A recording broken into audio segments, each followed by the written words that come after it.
రాజు కఠినపరుచుకుంటా ఉంటుంటే దేవుని హెచ్చరిక మన దగ్గరికి వస్తూ ఉంటుంటుంది అనమాట. హల్లెలూయా. ఫోన్లో స్టోరేజ్ అని ఉంటుంది. ఆ స్టోరేజ్ ఫుల్ అయిపోయిన తర్వాత ఏమంటుంది ఫోను? స్టోరేజ్ ఫుల్ అయితే వాట్సాప్ ఓపెన్ చేసినా రాదు, ఫేస్బుక్ ఓపెన్ చేసినా రాదు కదా. ఏ ఫైల్ ఓపెన్ చేద్దామన్నా ఓపెన్ కాదు. ఏం చెప్తుంటుంది? ఫస్ట్ ఆ స్టోరేజ్ నువ్వు డిలీట్ చేయి.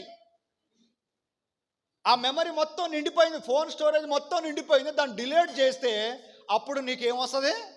అప్పుడు నీకు అన్ని యాప్స్ పనిచేస్తాయని చెప్తుంది. మనం ఏం చేస్తామంటే దాన్ని డిలీట్ చేయం. ఎందుకంటే డేటా మొత్తం పోద్ది. ఎన్నో ఫోటోలు ఉంటాయి, ఎన్నో వీడియోస్ ఉంటాయి, చాలా ప్రాముఖ్యమైనవి అందులో ఉంటాయి. కాబట్టి ఇప్పుడు కాదులే అని దాన్ని పట్టించుకోకుండా ఏదో ఒక ఫైల్ ఓపెన్ చేస్తూ ఉంటుంటాం. కానీ ఆ ఫోన్ మాత్రం ఏం చెప్తుంది?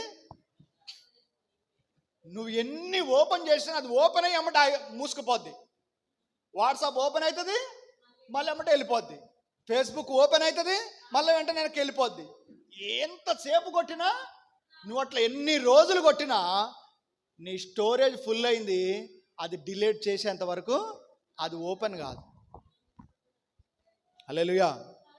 దేవుని బిడ్డ, మన స్టోరేజ్ కూడా మనం చేస్తున్నటువంటి పాపం ఏదైతే ఉందో, మన బలహీనత ఏదైతే ఉందో, మన క్రమము లేనటువంటి జీవితం ఏదైతే ఉందో, ప్రతిరోజు నీ దగ్గరికి ఏమొస్తుంది?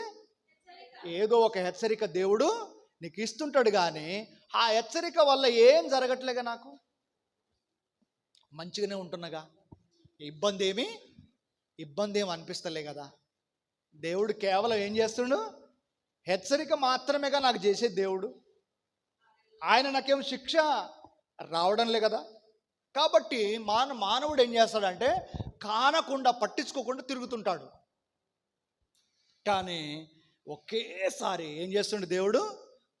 హెచ్చరిక చేస్తుండే, ఒక తెగులు పంపిస్తాడు. హల్లెలూయా.